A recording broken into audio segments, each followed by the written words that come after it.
build great relationships with them. It is at the core of human existence, and it's at the core of being able to build your business to the kind of business that you want it to be built into. Stephen Covey says this: the most important ingredient we put into any relationship is not what we say or what we do, but what we are. And if our words and our actions come from superficial human relations techniques, which is the personality ethic, rather than from our own inner core, the character ethic, others will sense that duplicity. We simply won't be able to create and sustain the foundation necessary for effective interdependence. It's always about the relationships. You want to have good business? Build relationships. Life is about the relationships that we have. And if you have good relationships, business is going to come out of it. It's who you are. Number 9, self-confidence. Anybody know literally what the word confidence means? Fide means faith. The prefix con means with. You know how I know that? Because I grew up, I was always eating chili con carne. Chili with meat. Confidence means with faith. Self-confidence means with faith in yourself. Focus in on your strengths. If you want to project a person of influence, you need to focus in on your strengths. If you're always focusing in on what you're weak at, you're never going to be able to project the kind of strength that will be magnetic toward other people. If you're not good at something, stop doing it. Hire somebody else. Get somebody else involved. Bring in your spouse. Bring in your kids. Somebody who can do that well so that you can work out of your strengths. Because when you work out of your strengths, you're working out of your self-confidence. And when you're working out of your self-confidence, you become magnetic because people want to be around people who are strong leaders and influencers. Number 10 is time management. If you want to see results, you have to have a plan. And if you have the plan, you have to have the discipline to carry out the plan. How would you like to have an additional 1,000 hours a year? I used to do time management seminars. And I always used to say, how many of you watch a lot of TV? And then, of course, everybody goes, oh, no, I don't watch much TV. And then say, what I'd like you to do is I'd like you to add up. Start Sunday morning. Do you watch Meet the Press? And then, news every night, or maybe the morning show every morning. Of course, football on the weekends. And, everybody's got like the Thursday night lineup or whatever, right? And add it up. Over the course of numerous years doing this, the average person in my time management seminars across the board, I'm assuming it's basically true here, 20 hours a week. Multiply by 50, you take 2 weeks off for vacation, you got 1,000 hours. That's 26 work weeks a year in front of the tube, finding out what friends are doing. December 31st, 1988, we got married. My wife said, hey, why don't we get rid of the television the first year of marriage? And I went, what? I'm amazed how many people say, television's terrible. Nothing but junk on the television. Just who wants to watch television? Well, why don't you get rid of it? What? Get rid of my television? More people have a television than they do a telephone in America? That means they can't call the fire department, but when the news channel shows up to film your house burning down, you can watch it on television.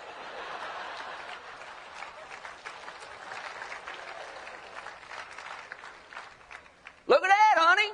There's a house burning down. January 1st, 1988, got rid of the television, haven't had one since. People say, how do you write 6 books and 500 articles and this and that? It's because I don't have a television. While you're watching the Thursday night lineup, I'm writing a book. While somebody else is at home watching reruns of Gilligan's Island, you're going to be out building a business. And 20 years from now, they'll say, you know what? Gilligan never got off that island. And you're going to say, yeah, but I just bought one.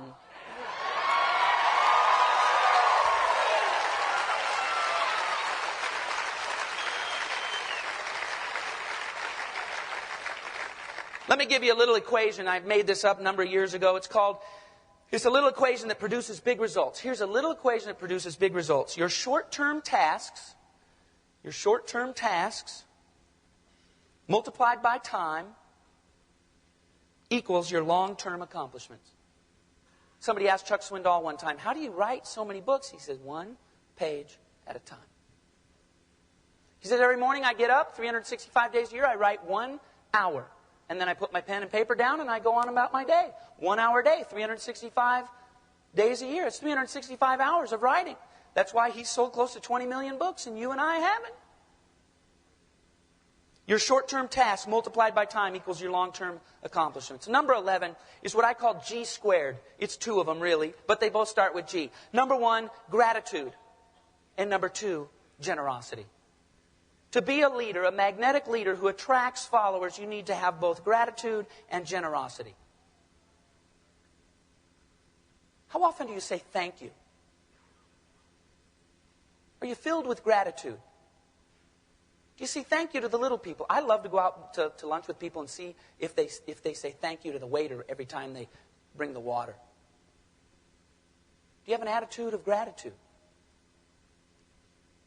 Are you thankful to God for everything that you've been given? It's at the core of who we are. Are we people who know that we've been given a tremendous opportunity and a grace to live in this life, and we're grateful for it, and we demonstrate it to God and to others around us? Thank you are the 2 words that are best said off of our mouths in order to build relationships. The other is generosity. Are you a generous person? When you're out to lunch, do you think to yourself, I want to pay the bill, or do you think, I hope he pays the bill? I like to pay the bill. I like to give. It's an act of generosity. It says, you're worth something to me. And let me just put a clarifier on this. Don't just do it on their birthday. Don't just do it at Christmas time. If I get one more fruitcake, I'm going to die. You know, people expect you to have gratitude and to show generosity. Your employees expect you to hand out checks on Christmas. Your wife expects you to give her jewelry on Valentine's Day and Christmas and her birthday and Mother's Day.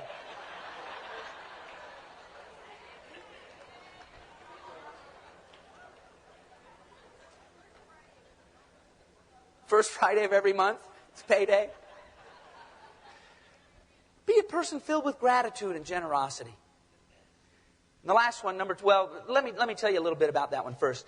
See, gratitude and generosity are the keys to unlocking human hearts. Gratitude and generosity are the keys to unlocking human hearts. I remember one time I was sitting in the hot tub at the Sammamish Club where we work out, and there was this guy, he came in, and I said, what do you do? He said, not much, I just sold my company. I said, really? I said, how much did you get for it? He said, $12 million. Not doing much of anything. So we got to talking about sales, and he said, Chris, let me give you the secret to sales. People always make their decision based on emotion, and they justify it with logic. They make their decision on emotion, they justify it with logic. That's why when I buy a new car, you get in the car and you go, man, the smell of the leather, the sound of the radio, the feel of the steering wheel, the roar of the engine. When you come home, you go, yeah, but honey, it gets 35 miles to the gallon. And it's got 252 horsepower, and it's safe, and it's got airbags and side airbags, right? Because we're always making that emotional decision, but we justify it with logic. People are like that. And the way to unlock the human heart is gratitude and generosity. The last one, if you want to be an influencer, if you want to be a leader, you've got to be motivated, and I'm talking self-motivated. The people who achieve the most are people who are self-motivated. I want to give you 4 ways to stay motivated. Remember I said I like words? Most people think of motivational speakers and they think of rah, beach balls and loud music. And those things are fun to do, right? You touch that emotion and then you go away and it's like, well, I was hyped up for the event, but now I'm back in my hometown. I'm just not motivated. It's not my job to motivate you. It's not. If you're relying on me or any of the leaders to get up here and fire you up and it's going to last more than 4 days, you're in trouble. 4 best ways to stay motivated. Number 1 is to find a reason. The word motive is the root of motivational. We tend to think of it as emotional, but it's actually finding a reason to act. What is your reason to act? My reason to lose weight was so I lived longer for my kids. Your reason to get involved in the business is for X, Y, Z, elemental P, whatever it is, but find a reason that will compel you to move forward and to stay motivated. So every single day you get up and you say, I'm going to do this business because I have a reason to act. I read a story about a guy who was 125 pounds overweight, and his daughter came up with a kidney problem. And they took him in, and the daughter was there, and a high school girl, and the doctor said, well, I got good news and bad news. Good news is you're a match. Bad news is you're too fat, can't do surgery to get your kidney. He lost all that weight in 9 months. Why? Because he found a reason to act. He never had a reason before. He knew how to do it, eat right and exercise, right? You all know how to make money, right? Spend less than you earn and invest the rest, right? I mean, it's simple. But how many people do it? How many people will die with a net worth of less than $2,500? The vast majority. They all know how, but they just don't have a reason to. Second one is to do it daily. Every single day. Zig Ziglar, somebody came up to him once and said, problem with you motivational speakers is you get us all hyped up and then we have to do it all over again the next day. He said, yeah, but you take a bath every single day and that's not bad, is it? Number 3 is to take action. Until you turn it into action, it will never exist in your life. And number 4 is to fuel the fire. Fuel the fire. Put good stuff in. I just want to take the last 59 seconds to share something with you. We've had a lot of fun. We've laughed. We've talked about leadership and that type of thing. But I want to speak personally to you. Something that's really on my heart. We live in one of the most polarized times in the history of the world. We live in a very precarious situation where nations have the capacity to blow each other up. There's lots of fighting. I mean, there's black and white, Republican and Democrat, right and left, Christian, non-Christian. There's so much disparity between the two polarized sides. And I've come to the belief that we need more genuine leaders. Leaders of character. Leaders of hope. Leaders who can transcend the differences and say, let's make our world a better place. Whether you're the President of the United States, or you're in government, or you're a school teacher, or you're starting an independent business, whether you're leading a family or working in Little League, I truly believe that now more than ever is the time for people such as yourselves to say, you know what? This is serious business, this life. It's serious business to take care of my family. It's serious business to vote. It's serious business to be a leader. It's serious business to influence other people to positive action. There's enough people out there telling you how bad the world is and how everything's going crazy. We need people of character and skills to build their businesses on solid foundations, to build their families on solid foundations, to lead from the heart, to lead with tremendous skills and tremendous heart and tremendous character. Because it's only in doing so that you and I can become the influencers that will change our world. If enough people do it, we can make a difference. And I know that just the fact that you are here today, you want to be a difference maker. In your own life, the life of your family, and the life of those people around you. And I say, go get them, Tiger. Thank you very much.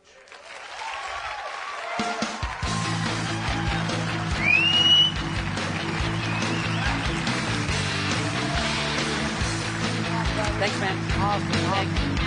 Thank you.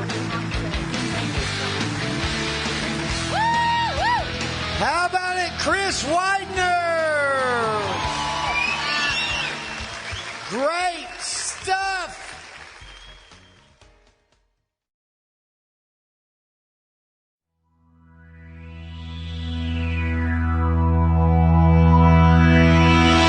Hi, this is Chris Widener again. As I mentioned before the audio program began, I want to tell you how to get another audio program free of charge at my website, www.chriswidener.com. To receive your free audio programs, simply visit us on the internet at www.chriswidener.com/free. And there you'll be able to pick up your free audio program. One last thing. If you or someone you know would like to have me come and speak to your organization and share the secrets of influence, just contact us. I would love the opportunity to work with you and your organization. To contact us about speaking engagements, you can do so one of two ways. One is by email. at speaker@chriswidener.com or by telephone 1-877-9